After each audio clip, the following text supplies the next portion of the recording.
요셉의 아들 므낫셋 종족들에게 므낫세의 현손 마길의 증손 길르앗의 손자 헤벨의 아들 슬로부핫의 딸들이 찾아왔으니 그의 딸들의 이름은 말라와 노아와 호글라와 밀가와 디르사라. 그들이 회막 문에서 모세와 제사장 엘르아살과 지휘관들과 온 회중 앞에 서서 이르되 우리 아버지가 광야에서 죽었으나 여호와를 거슬러 모인 고라의 무리에 들지 아니하고 자기 죄로 죽었고 아들이 없나이다. 어찌하여 아들이 없다고 우리 아버지의 이름이 그의 종족 중에서 삭제되리이까? 우리 아버지의 형제 중에서 우리에게 기업을 주소서 하매 모세가 그 사연을 여호와께 아뢰니라. 여호와께서 모세에게 말씀하여 이르시되 슬로부핫 딸들의 말이 옳으니 너는 반드시 그들의 아버지의 형제 중에서 그들에게 기업을 주어 받게 하되 그들의 아버지의 기업을 그들에게 돌릴지니라. 너는 이스라엘 자손에게 말하여 이르기를 사람이 죽고 아들이 없으면 그의 기업을 그의 딸에게 돌릴 것이요 딸도 없으면 그의 기업을 그의 형제에게 줄 것이요 형제도 없으면 그의 기업을 그의 아버지의 형제에게 줄 것이요 그의 아버지의 형제도 없으면 그의 기업을 가장 가까운 친족에게 주어 받게 할지니라 하고 나 여호와가 너 모세에게 명령한 대로 이스라엘 자손에게 판결의 규례가 되게 할지니라. 아멘. 하나님의 말씀입니다. 오늘 본문 말씀은 이스라엘 백성들 가운데 어떤 여인들이 와서 자기 아버지가 죽었기 때문에 자기 아버지가 죽은 다음에 또 아들이 없기 때문에 자기 아버지에게 마땅히 돌려줘야 할 땅 안 주면 안 됩니다. 우리는 그분의 딸인데 우리한테 주십시오 라고 하는 요청을 했고 그것에 대하여 모세, 이스라엘 공동체, 그 다음 하나님께서 어떻게 거기에 반응을 하셨는지가 오늘 본문의 전체 개요입니다. 이 본문 안에 일단 충실하게 본문의 내용을 잘 보고 그 다음에 그 뜻을 알고 그 다음에 그 뜻이 지금 나한테 무슨 관계가 있는지를 살펴볼 때에 하나님께서 우리 모두에게 깨닫는 바 은혜를 주시기를 바랍니다. 은혜는 다른 말로 깨닫는 거예요. 깨닫는 거. 아, 그렇구나. 이게 은혜 받은 거예요. 네. 민수기서 오늘 27장인데 민수기서 26장 52절 이하에 보면 하나님께서 이제 이스라엘 백성들이 요단강 저쪽 편 가나안의 입장에서 보면은 요단강 건너편에 있고 이스라엘 사람들의 입장에서 보면은 요단강 건너면 그 바야흐로 자신들이 꿈꾸던 가나안 땅에 있는 거기에서 하나님이 뭘 하라고 그러셨냐면 너희들 이스라엘 백성들 너희들 가운데 20살 이상 된 남자아이들을 세봐. 그러면 르우반 지파의 아이들은 몇 명이고 뭐 다른 지파의 아이들은 몇 명이고 그렇게 셌을 거 아니에요? 군대에 나가서 전쟁할 수 있는 남자 20세 이상의 사람들을 세보라고 그랬어요. 두 번째로 하나님이 이스라엘 전체 백성들을 계수하게 하시는 장면을 우리는 지난주에 배웠어요. 그런 가운데 갑자기 오늘 본문이 들어간 거예요. 아까 말씀드린 대로 므낫셋이라고 하는 어떤 가문이 있어요. 예, 므낫셋은 요셉의 장자예요. 일단 요셉 누구신지 아죠? 요셉의 장자였던 므낫셋.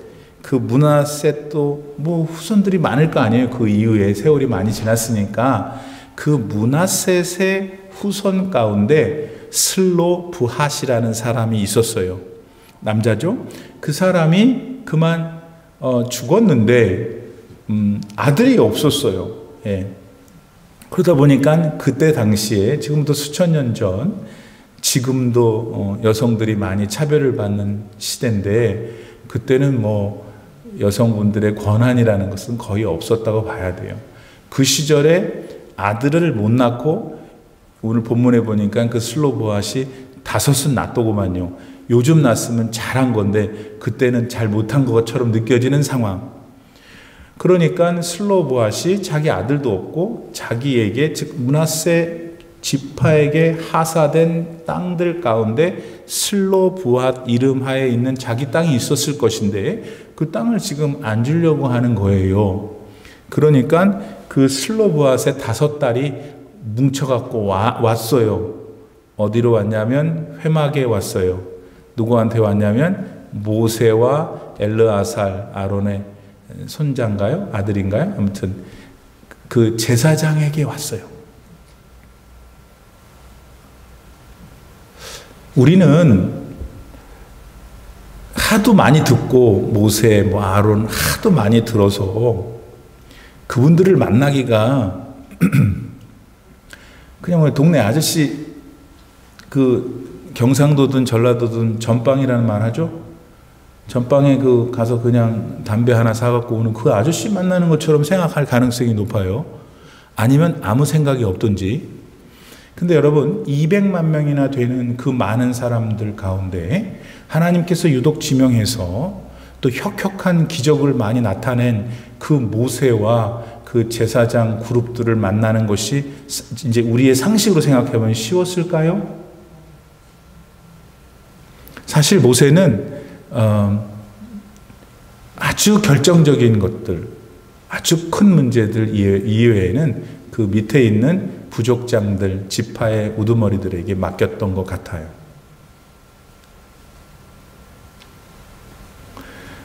한국에서는 일개 교회의 담임 목사님 만나는 것도 힘들어요. 그렇죠? 그런 거 모르세요? 그게 뭐 좋은 건지 나쁜 건지 모르겠지만 힘들어요. 그때 200만 명의 최고 지도자를 만난다는 게 얼마나 어려웠겠어요? 예.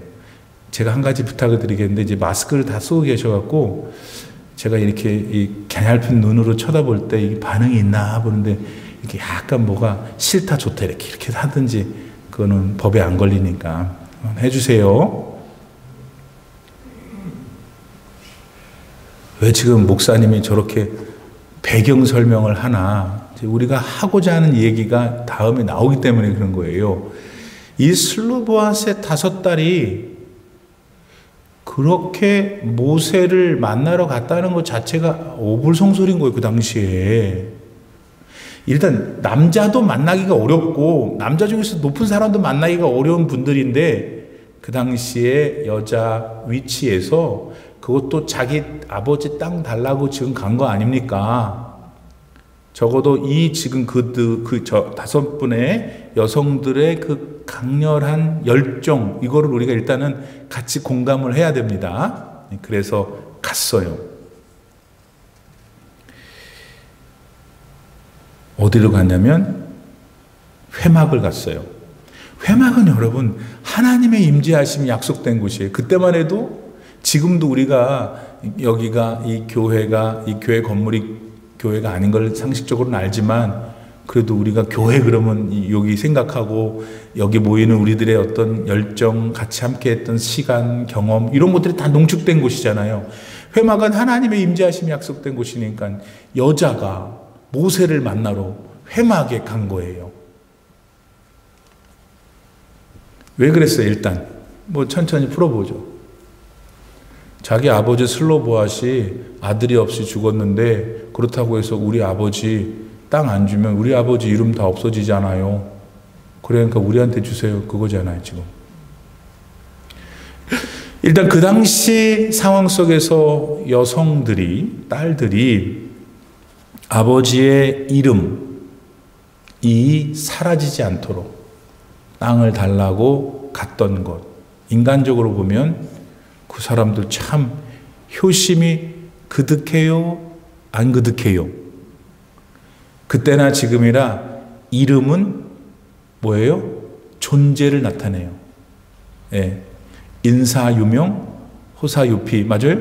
예. 호랑이는 죽으면 가죽을 남기고 사람은 뭐라고요? 이름을 남기는 거예요. 그 이름은 존재를 나타내는 거예요. 아버지 슬로보아시 지금 사라지게 생긴 거예요. 그러니까 딸들이 나선 거예요. 일단은 인간적으로 보면 부모님에게 참 잘한 사람들이잖아요. 그렇죠? 예.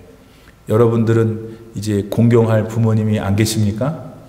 아직 계신 분도 계시고 다 돌아가실 수도 있는데 우리가 한번 생각해 봐야 되고, 하나님은 내 부모에 대하여 내가 어떻게 하기를 원하시는가. 예, 이 슬로브와 딸들처럼 그 부모를 생각하고 갸륵하게 이렇게 하는 거 하나님이 좋아하신다. 하나님이 출애굽기 21장에 보면은 10계명을 주시는데 1, 2, 3, 4는 당신을 향한, 하나님을 향한 뭘 해라. 그 다음에 사람들 상호간에 뭘 하라는 것을 5번째부터 주셨는데 그 5번째, 첫 번째죠. 인간을 향한 그게 네 부모를 공경하라 였습니다. 그리고 다른 구약 성경에 보면 너의 부모를 공경하면 네가 장수하리라. 땅에서 잘 되고. 그런 마음을 우리가 가르쳐야 돼요. 우리가 실행도 해야 되고 가르쳐야 한다는 사실을 한번 우리가 볼 수 있습니다. 또 하나, 이 슬로보아스의 딸들의 특징이 있어요. 지금 여러분 이스라엘 백성들이 가나안 땅에 들어갔습니까? 안 들어갔습니까? 아직 안 들어갔잖아요. 그렇죠? 그리고 여기 지금 가나안 땅을 바라보고 있는 요단 동편에 있는 이스라엘 백성들은 실제로 여호수아와 갈렙을 제외하고 모세도 거기서 죽을 거니까 다 옛날에 시내산에서 출발하여 40년 광야 생활했던 출애굽 1세대가 아니에요. 다 2세대예요. 그러니까 2세대 가운데 슬로보아스의 딸들이 있는 것이죠. 논리적으로. 그런데 지금 땅에 들어간 것도 아닌데 그곳을 전제하고 자기 므낫세 족속 슬로보아스의 땅을 달라고 하는 거잖아요. 이 5명의 여자분들은 가나안 땅을 당연히 얻게 될 거라고 믿고 있었다는 거예요. 그런데 지금 옛날에 출애굽 1세들은 가나안 땅에 정복을 못한다고 생각해서 다 죽게 생긴 거 아니에요, 지금. 다 죽었고. 그러니까 남녀로 말하면 좀 대비해서 대부분의 남자들이 안 믿었어요. 근데 이 슬로보아스의 5 딸은 하나님이 당연히 약속하신 가나안 땅에 들어갈 것으로 믿었고, 믿었기 때문에 거기 들어가면 우리 땅 달라는 거예요. 우리 아버지 땅 달라는 거. 그것을 우리가 본문 속에서 우선 볼 수 있어야 됩니다. 그러니까 슬로보아스의 딸들은 그 믿음을 가지고 하나님께서 땅을 주실 것이라는 믿음을 가지고 구하는 거죠. 그래서 믿음으로 구하는 기도는 역사하는 힘이 크다 이거예요. 여러분, 여기서 우리가 한 가지 조금 자기를 점검해 봐야 돼요. 왜 나는 이렇게 하나님과 나와의 관계, 또 믿음 생활에 있어서 밍밍한가? 꼭 숭늉처럼 이렇게 뭐 동태찌개처럼 막 김치찌개처럼 화끈하지를 않은가? 왜 그러냐면 여러분, 기도를 안 하기 때문에 그래요. 믿음을 가지고, 그러니까 일단 여러분 기도를 안 하는 건 믿음이 없는 거예요. 믿음이 있는 사람은 반드시 기도해요.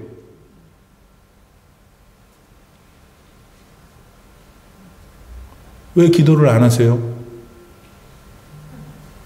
하나님을 안 믿으니까 자기의 의식과 자기의 삶 속에 뭐 구할 것도 없는데요.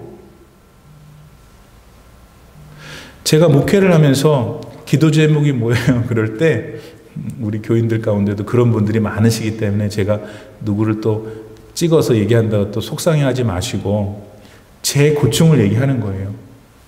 기도가 뭐세요? 그러면 없어요. 그때 제가 항상 하나님께 속으로 기도해요. 주님, 저는 어떻게 해야 됩니까?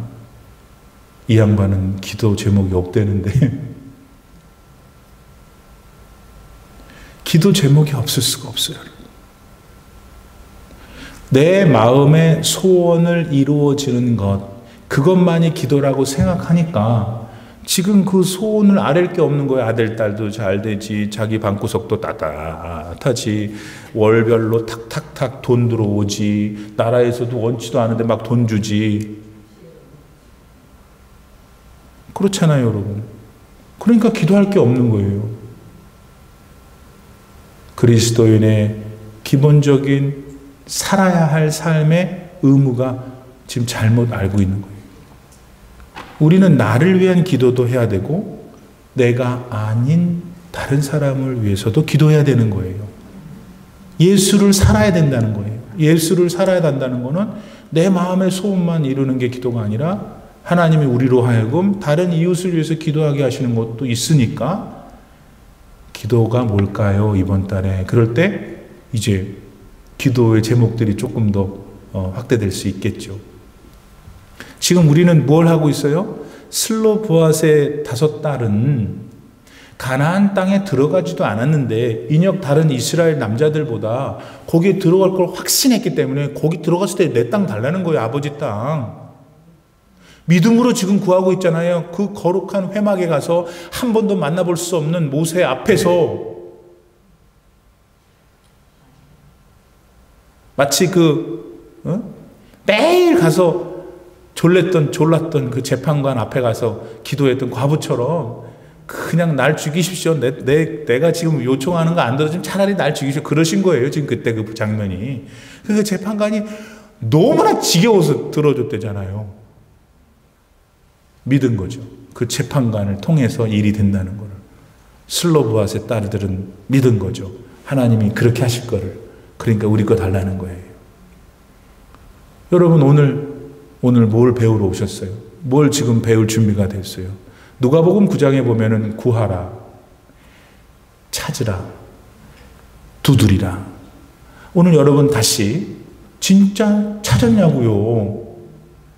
왜 내 삶은 이렇게 숭늉 같으냐 하지 말고 안 찾으니까 숭늉인 거예요. 찾아야 되죠. 두드려야 되고 구해야 되고. 오늘 2월 달에는 좀 더 많이 자기의 시간을 구별해서 하나님 앞에 믿음으로 구할 수 있는, 그래서 좀 응답의 역사가 있고 하나님과의 교통이 있는 그런 여러분들이 더 되었으면 좋겠습니다. 한 가지, 하나님께서 구하는 것을 좋아하시는데 네가 열심히 구해서 너의 그 구하는 자세와 그 구하는 태도 때문에 막 땀방울 때문에 막 그래서 널 다 주고 싶은데 네가 그래도 내가 못 줄 때가 있다까지 가르쳐 주셨잖아요. 언제? 야고보서 4장 2절로 3절에 보면은 너희가 얻지 못하는 것은 구하지 않기 때문이고 구하여도 얻지 못하는 것은 정욕으로 쓰려고 구하기 때문이다. 주님, 제가 지난달에 50만 불짜리 집을 샀는데 그 옆에 보니까 67만 불짜리 집이 있사오니 그것을 주옵소서. 또 기도예요? 그것도 기도잖아요?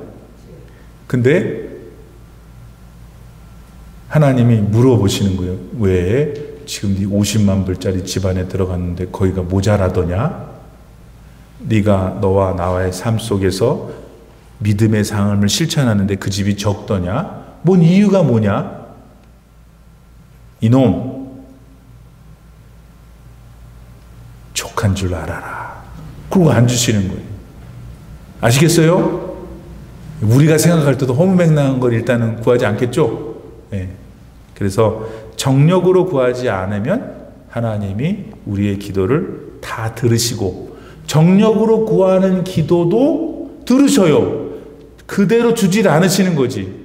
그래서 하나님이 이놈 하시면서 생각을 바꿔주시고 또 잘못했다고 느끼게 하시고 그렇게 하셔서 우리를 더 건강한 삶의 자리로 나아가게 하십니다. 그래서 일단 여러분 슬로브와 이 따님들에게서 우리가 한 가지 배우고 넘어가야 되는 것은 기도해야지. 기도 하나님이 계셔. 아니, 기도를 진짜 드려야 되는 거예요. 그런 게 진짜 참된 기도다. 영국의 유명한 설교가였던 스펄전은 참된 기도를 뭐라 그러냐면 길을 찾는 연락용 비둘기다. 아니, 비둘기가 여러 종류가 있는데 길을 찾아서 연락해 주는 용도로 사용하는 비둘기라는 새가 참된 기도와 같다는 거예요. 그럼 여러분, 그 새는 그 목표하는 길을 알아요, 몰라요? 아니, 그 새가 이름하여 자기는 연락용 새인 거예요. 남한테 알려줘야 돼, 길이 어디라고. 그러니 본인은 자기가 목표하는 곳에 당연히 도착한다는 거죠. 참된 기도가 그렇다고 말하는 거는 참된 기도는 반드시 하나님이 들으신다는 거예요. 참된 기도처럼 비유된 연락용 비둘기가 반드시 도착할 곳이 있는데 그곳은 천당이다. 그렇게 설명하면서 참된 기도, 거짓된 기도든 참된 기도든 일단 기도를 해야만 알 거 아니겠어요.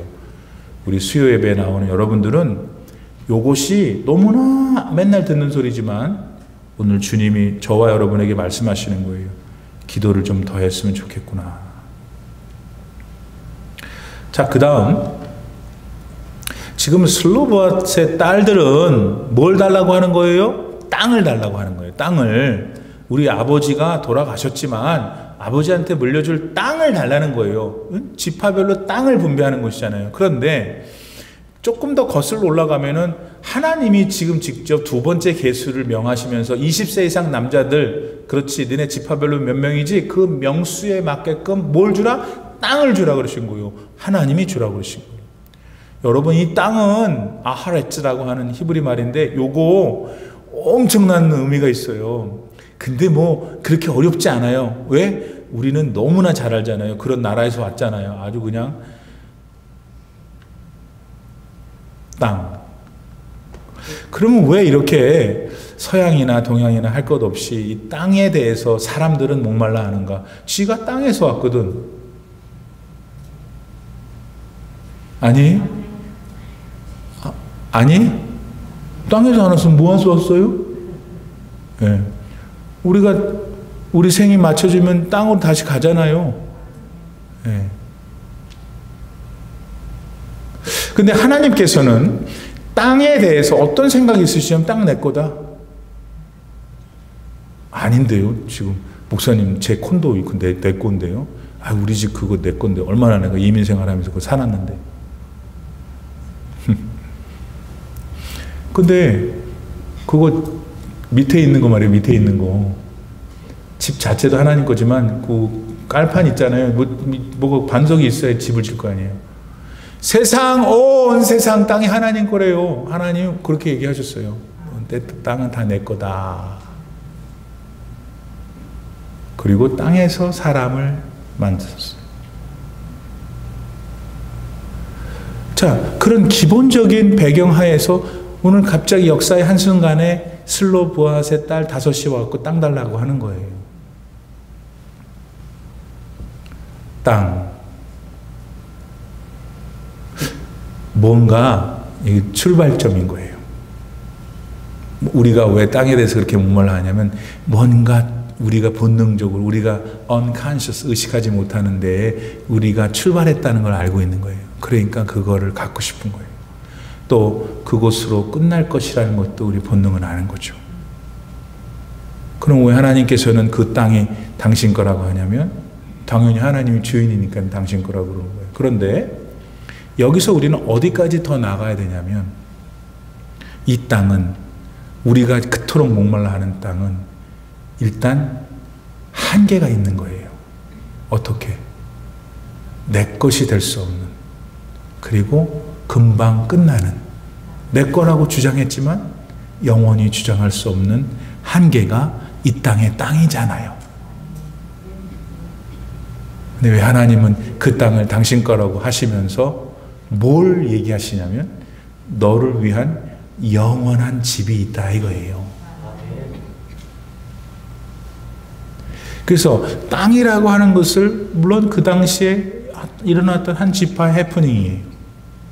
그러나 그 이슈가 모세와 그 이스라엘 지파의 모든 우두머리들이 신경 쓸 수밖에 없는 이슈였다는 것은 이스라엘 전체 사람들 누구도 가릴 것 없이 영향을 주었던 주제였어요. 근데 신비하게도 그것이 오늘날 오늘 우리에게도 앞으로 영원히 우리 인류가 이 땅에 존재하는 한 땅의 개념은 변함이 없어요. 우리는 거기에 대한 목마름이 있고 하나님은 그걸 주인이라고 그러시고 이 땅은 그러나 영원하지 못해. 내가 너희를 영원한 나의 나라로 데려갈 거야.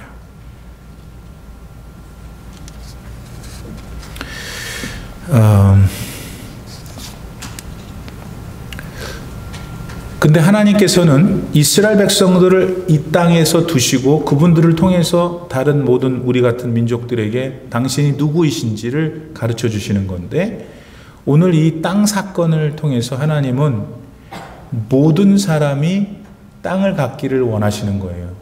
차별 없이. 지금 어떻게 보면 슬로브앗의 딸들이 남성 가부장적인 세계 속에서 갑자기 등장해서 자기 아버지의 땅을 달라고 소리치면서 그래서 그 딸들에게도 결국은 하나님이 그 땅을 줘야 된다라고 하는 새로운 법을 명령하세요. 그래서 여기서 여성의 인권이 신장됐구나 하는 각도에도 그렇게 우리가 볼 수 있죠. 그러나 더 큰 그림은 하나님께서는 슬로브앗이 죽었는데 그 사람에게 마땅히 돌아가야 될 땅이 아들이 없기 때문에 슬로브앗의 땅을 남한테 주기를 싫어하셨던 거예요. 그래서 그 당시의 전통과 또 여러 가지 관례에 여성들에만 남으면 주지 않았지만 그래도 딸이라도 남아있으니 그 딸을 통해서라도 슬로브앗에게 땅을 주라는 게 하나님의 핵심이에요. 왜냐하면 나중에 민수기 36장에 가면은 하나님이 어떻게 얘기하시냐면 만약 딸밖에 없어서 그 딸에게 땅을 줬는데 그 딸이 다른 지파의 남자랑 결혼하면 안 돼요. 그러니까 이 사람들은 슬로브앗은 므낫세 조상의 딸이 가문 아니에요? 그러니까 므낫세 지파 사람들하고 결혼하면 괜찮은 거예요. 어차피 문화 안에 있는 가문 안에 있는 사람들끼리 땅을 갖는 거니까. 근데 만약에 므낫세 딸인 길게 손녀딸인 슬로브앗 어떤 딸이 만약에 르우벤 지파의 어떤 남자랑 결혼하면 안 된다는 거예요. 그 땅을 가져갈 수밖에 없기 때문에. 그러니까 그걸 전체를 봤을 때 뭐가 더 정확한 해석이냐면 하나님은 지금 이거를 통해서 여성의 인권을 향상시켰다라는 측면보다도 뭘 먼저 우리가 관심을 가져야 되냐면 이스라엘 모든 사람들이 하나님이 주신 땅을 골고루 반드시 가져야 됩니다. 인종 때문에, 성별 때문에, 어떤 지파가 더 크고 작기 때문에 누구는 다 갖고 누구는 못 갖고 하나님 원치 않으신다는 것이 하나님 마음인 거예요. 요거를 어떻게 우리가 더 적용해야 되냐면 이제 들어가서 나누어 가지게 될 가나안 땅은 영적으로 보면 어디예요? 하나님의 나라잖아요.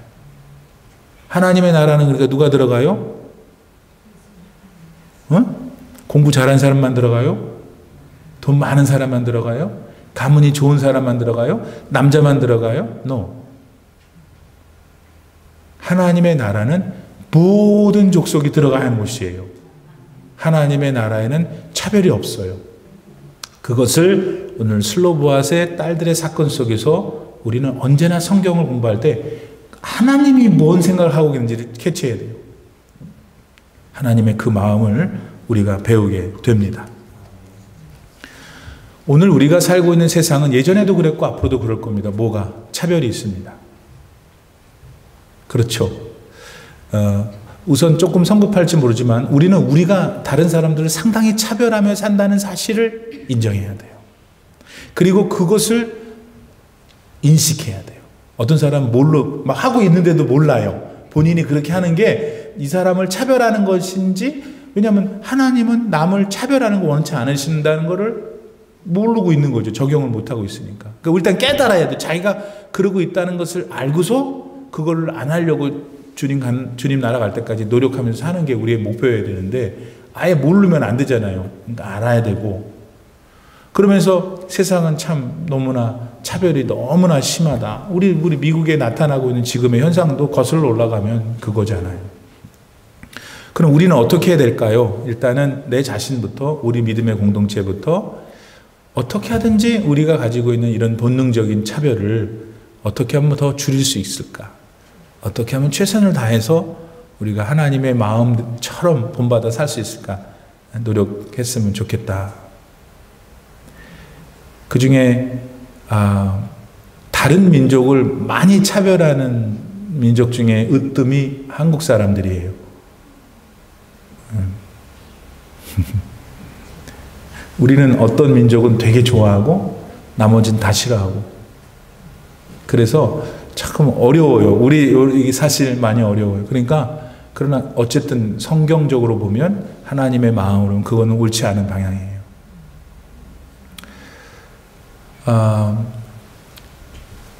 여러분은 어떻게 생각하세요? 저는 이게 뉴스를 들을 때마다 제가 옛날에 대학원에서 공부를 할 때도 그랬고 그 말이 참 거슬렸어요. 어떤 말? 유색인. 그러니까 한국 방송에서도 혹은 뭐 미국 방송 말할 것도 없고 뭐 우리 대한민국에 있는 방송에서도 말을 할 때 유색인이라고 해요. 유색인, colored people이잖아요. 번역하면.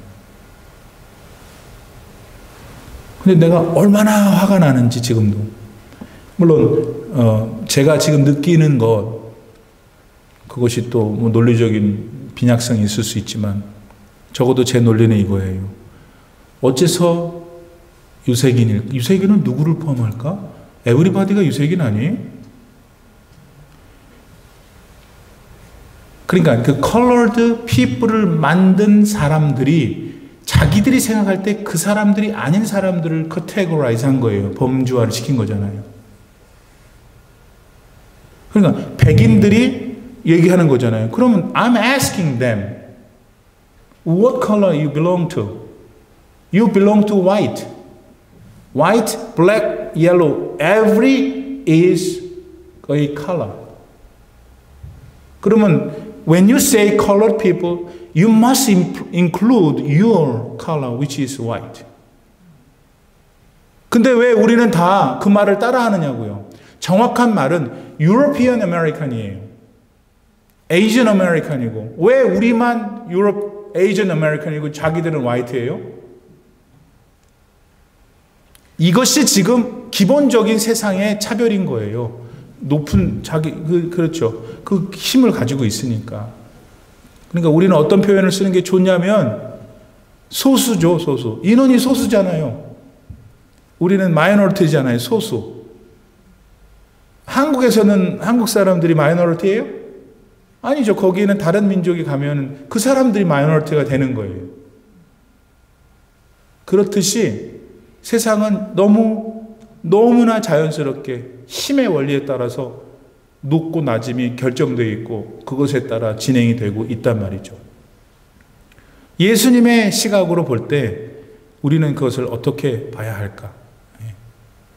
페루에서 살고 있는 사람들 저 자신부터 본능적으로 미개하고 나보다 못 배웠고 모양도 좀 못났어 보인다고 본인이 생각하는 거죠. 그러니까 그 사람들한테는 아무렇게나 해도 되고 우리가 먹다가 남은 expiration 된 약을 줘도 그 사람들은 감지덕지해야 되는 마음이 우리 가운데 있다면 그것이 지금 하나님이 원하시는 마음은 아니라는 거예요. 하나님 마음은 아닌 것이죠.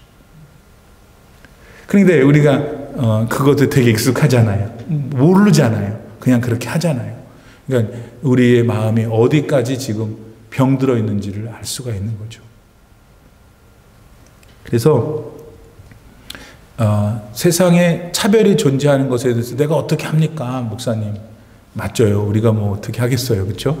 그러나 적어도 우리가 뭘 지향해야 되는지는 하나님 말씀 속에서 하나님으로부터 배워서 아까 우리가 배웠던 부모님에게 효심을 가져야 된다는 것은 아멘이 잘 되는데 우리의 삶에서 조금 더 예민하게 내 삶에 또 어떤 사람들 내가 이렇게 차별하고 있는 거 아니라 그런 큰 굴레의 차별뿐만 아니라 우리 이제 권사님들끼리 집사님들끼리 교인들끼리도 차별이 있잖아요. 그런 것들을 많이 줄여야 되고 그 사람이 내 그룹에 들어오는 게 싫은 거예요. 왜? 그 사람 뭔가 못 배운 것 같아. 돈도 없는 것 같아. 그런 마음 있죠? 그냥 그런 마음이 있을 수 있어요. 너무나 많이. 그때 제가 그런 얘기하는 거 들었어요. 시카고에 어떤 교회 목사님 지금 한국에 가셨는데 목회 잘하다가 우리 교회에서 쫓겨났대. 왜 그래요? 그랬더니 그 목사님은 렉서스 타는 사람만 좋아한대 라고 그 교회에서 소문이 난 거예요. 지금 뭐 렉서스 차도 아니지만 그때는 렉서스가 제일 좋은 차였나 보죠. 그걸 타면 돈이 있는 사람, 그걸 타면 조금 반지도 많이 낀 사람, 뭐 그런 사람이었다고 생각하는가 보죠. 나머지 사람들이, 그렇지 못한 사람들이. 그러니까 맨날 주차장에 렉서스만 쭉 있으니까 목사님은 그렇게 실제로 그러셨는지 안 그러는지 I don't know. 그렇지만 그것이 원인이었다는 것은 확실해요. 차별받는 걸 싫어하면서도 우리는 차별을 많이 한다. 그러니까 좀 조심해야 되고.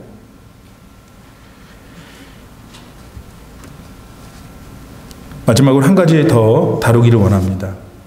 지금은 슬로브와 딸들이 자기 아버지는 지난번 고라 자손이 반역을 일으켜서 그 많은 사람이 죽을 때 그때 죽은 게 아닙니다. 우리 아버님은 지 죄 때문에 죽었습니다. 당신 죄 때문에. 그 말을 오늘 본문에서 해요. 목사님 어떻게 저렇게 말을 잘 지어내? 내가 뭘 잘 지어내? 여기 있어요, 성경에.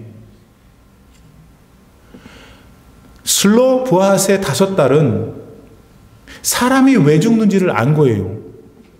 그 옛날에 사람이 죽는 거는 죄 때문에 죽는다는 거 알고 있는 거예요, 지금.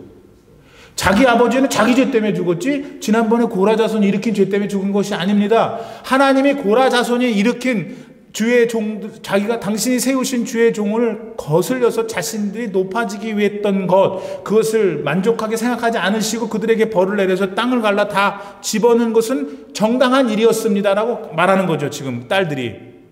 그렇기 때문에 자기 아버지가 그 무리에 끼어서 죽는 것은 싫었던 거예요. 그러니까 아니라고 지금 말하는 거예요.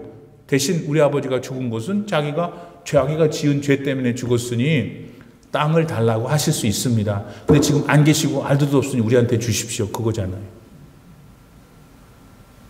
여기서 우리가 주목해야 될 것은 사람이 왜 죽는가 하는 거예요.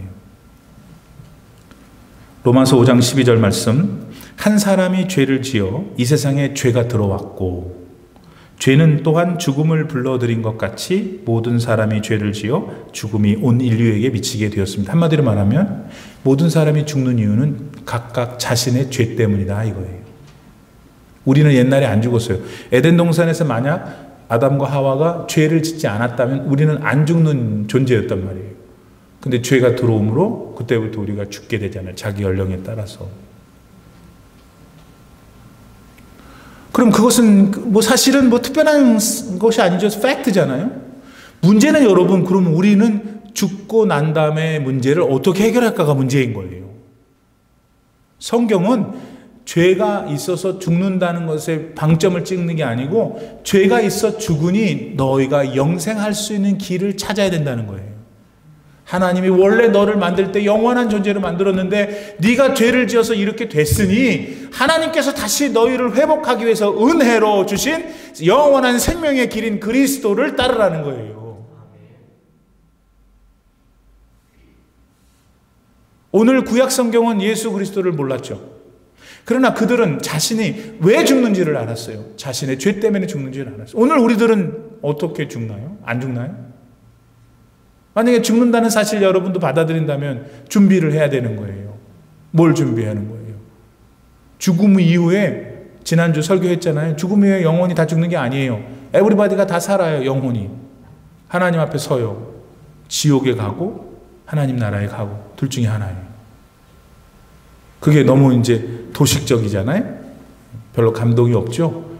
그런데 여러분, 우리가 이 세상에서의 삶에 한계가 있다는 사실은 우리가 부정할 수 없어요.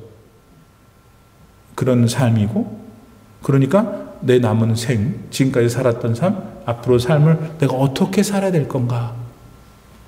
그거를 그리스도의 십자가에 의존해서 그분의 영이신 성령님을 의지하여 매일매일 사는 것이 성경이 말하는 지혜로운 인생이에요.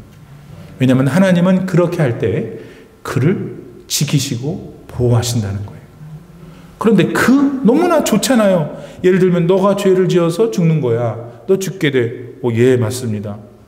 그러니까 너 영원히 살면 좋겠어. 너무 할렐루야 아멘입니다. 저도 영원히 살고 싶어요. 그런데 그렇게 하려면 너의 죄를 대신 지어 너의 모든 죄를 용서하신 예수 그리스도를 믿어야 돼. 그럴 때는 믿습니다. 아멘 하면서 그렇게 잘 못 사는 이유는 우리 인간에게는 그 당시 하나님에게 저항하고 죄를 지을 수밖에 없었던 인간의 자유의지가 이렇게 훼손되어 있기 때문에 distorted, 왜곡되어 있어요. 우리 존재 자체가 그게 어떻게 나타나면 우리 안에 있는 내가 하고 싶은 거, 내 욕망, 내 pleasure, 이것이 걷잡을 수 없이 발동하는데 신앙은 그것과의 싸움이에요. 바울의 얘기를 빌리자면 로마서 7장에 하나님의 법이 내 안에 있고 죄악의 법이 내 안에 있는 거예요. 죄악의 법을 어떻게 다스리는가? 자기가 다스릴 수 없다는 걸 미리 안 사람은 그러니까 성령을 의지해서 그래서 기도하는 것이죠. 아직까지 저도 완전한 답을 찾진 못했어요. 근데 여러분에게 노출할게요. 저의 신앙생활의 고민은 하나님 우리 안에 있는 이 뭔가 하고 싶어 하는 것들, 이런 것들과 하나님 나라를 소망하며 사는 것들 사이에 많은 상충이 되는데 어디까지 어떻게 하는 것이 하나님 원하시는 거고 뭘 그럴까요? 하나님이 그러면 우리 마음에서 우리가 살고 싶은 그런 욕망도 다 없어져 주시지. 그럼 뭐 마음에 욕심도 없는데 매일 와서 기도만 하고 매일 와서 찬송만 하고 그렇게 살았으면 좋겠는데, 그렇죠? 고민이 없어요? 그래서 내 마음에 바라는 소망들, 그것들이 이제 내 가족들에 관련된 모든 건강과 뭐 번영과 또 우리 또 교회 식구들의 번영과 이런 거 모든 것들이 나의 바람인데 이것이 잘못된 걸까? 전기밥통을 사야 되는데 사고 싶은데 잘못된 걸까? 다음 달에 내가 새 차를 사야 되는데 잘못된 걸까? 다이아를 1캐럿을 해야 되는데 사치인가? 아니, 저는 그래요. 여러분은 거룩해서 그런 생각 안 하잖아요. 근데 저는 그렇다고. 그러니까 우리의 바람이 우리 안에 있는데 이것이 내 삶인데 하나님 나를 근데 제 결론은 이 결론이 완벽한 결론은 아니라고 말씀드렸어요. 또 하나는 뭐냐면 하나님이 이 세상에 나를 보내신 것은 이 세상에서 재밌게 살려고 그런 거라고 저는 확신해요. 여러분, 이 세상은 다 이제 그냥 커튼 치고 까맣게 치고 죽는 날까지 이거 아니에요. 여러분, 세상이 얼마나 아름다워요. 그렇죠? 보기도 좋고 얼마나 좋아요. 여러분, 하나님 작품이잖아요. 우리가 지금 살고 있는 데도 워싱턴은 그 중에서 저 좋은 데잖아요. 근데 그럼 여기 와서 뭐 하라고 하나님이 보내셨을까? 아니, 그 산을 보고 뭘 보고 기쁘고 즐겁고 좋다. 그거 죄가 아니지 않겠어요, 그거는? 그러니까 거기서 뭔가 우리가 접점을 찾아가야 돼요. 하나님이 각 자기의 인생에게 원하시고 바라시는 그 접점을 찾아서 그것을 인조이하면서 살아가야 돼요. 너무 신앙에 눌려가지고 믿음에 눌려가지고 막 그지 같은 것만 있고 그지 같은 것만 하고 근데 마음에는 기쁨이 하나도 없으면 그거 아닌 거예요. 하나님 원하시는 거. 어떤 사람은 완전 날라리라서 뭘 맨날 하는 것들이 다 그냥 자기만 위해서 사는데 교회 와서는 입을 내고 그러니까 이런 극단적인 상황들이 어떤 사람에게는 있기도 하고 또 우리 그리스도인들에게는 현실적인 고민이 아닌가. 이때 우리가 이렇게 해야 돼요. 이제 다시 자기에게 돌아와야 돼요. 내가 누구인지. 나는 하나님의 자녀 맞나? 하나님의 자녀라고 자기가 말한다는 것은 예수님 일단 거친 거예요. 십자가 사건 거친 거예요. 그러면 거기서부터 생각해서 거기에 하나님이 자기에게 주신 양심이 있어요. 그 사람은 자기 그거의 기준을 가지고 물건도 사고 어디도 가고 그렇게 하세요. 제가 어떻게 다 알아요. 근데 그런 하나님이 내 마음의 중심이 되고 그 다음에 하나님 겟스로에서 결정되는 일은 하나님 원하시는 거예요. 그러니까 달나라를 가도 되고 별나라를 가도 돼요. 예수 그리스도 하나님만 내 삶의 중심이면 그 다음에 거기에 맞는 conscience, 양심은 하나님이 주신 거기 때문에 우리의 삶의 노정을 보여주셔요. 그걸 자유롭게 쓰고 놀고 또 먹고 하는 거죠. 네. 슬로브와 5달 얘기하다가 여기까지 왔습니다. 오늘 본문 안에서 맨 마지막으로 죄악의 문제를 다루었습니다. 죄는 항상 우리 존재의 문제예요. 오늘 본문 말씀 속에서 여러 가지 우리가 대화를 나눴지만 그중에 여러분이 기억하고 내가 이렇게 살아야 되겠구나 다시 결단하셔서 주님이 더 기뻐하시는 주님께로 더 많이 가까이 가는 여러분 되길 바랍니다. 기도합시다. 하나님, 이스라엘 백성들이 가나안 땅에 입성하기 바로 전에 모압 평지에서 슬로브와 5달의 강렬한 요청을 받는 것을 오늘 배웠습니다. 그 안에 나타난 여러 가지 상황들, 사건들, 그게 나의 삶에 어떤 의미로 다가오는지 배웠습니다. 하나님 아버지, 더 큰 믿음으로 예수님 중심으로 나이가 누구인지 얼마나 험악한 죄인이었는데 주님의 보혈로 씻음 바 되어 하나님의 자녀가 되었고 하나님의 자녀로서 이 땅에서 사는 동안에 해야 될 일이 많다는 것, 어떻게 해야 되는 것인지 깨닫게 해 주시옵소서. 그래서 그 뜻대로 더욱더 내일을 다가오는 이 2021년을 아름답게 살 수 있는 모든 성도님들이 다 되게 하옵소서. 지금은 우리 구주 예수 그리스도의 무한하신 은혜와 우리 아버지 하나님의 놀라우신 사랑과 성령의 감동, 감화 충만하게 교통하심이 오늘 변함없는 믿음으로 주의 존재는 하나님 앞에 찬양 기도 말씀 속에서 하나님을 예배하고 예배 가운데 주님 주신 성음을 듣고 그렇게 살기로 결단하는 모든 성도님들 머리머리 위에 이제로부터 영원토록 함께 계시기를 간절히 축원하옵나이다. 아멘.